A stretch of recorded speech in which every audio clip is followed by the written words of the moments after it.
What is God, as far as you're concerned? What does the word God mean?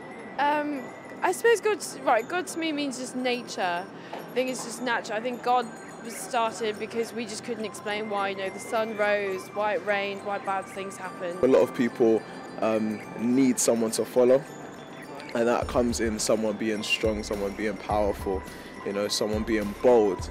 Other people might kind of look at that as intimidating, but I think it's a necessity to actually have some governance so that there's not any lawlessness in life.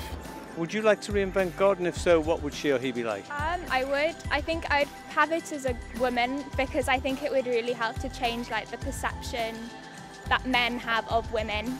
I don't think I would recreate God, just because I think having a God creates a lot of turmoil in the world.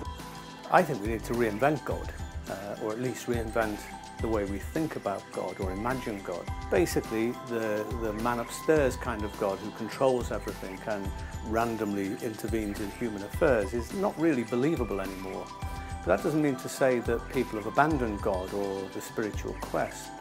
People say to me all the time, I'm not really religious, or I don't believe in God, but I do think there's something there. So I say, well, okay, forget about God, forget about religious jargon, and just translate that something that you do believe in and that you experience into something that is real to you and makes sense to you.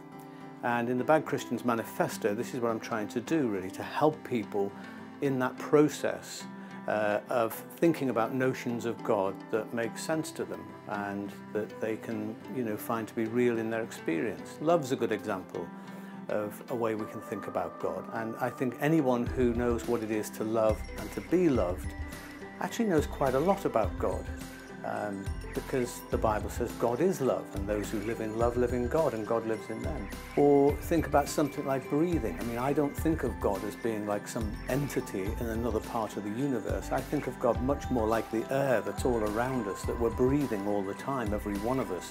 It's what sustains us and keeps us alive, and yet we never really think about it apart from when we have breathing problems.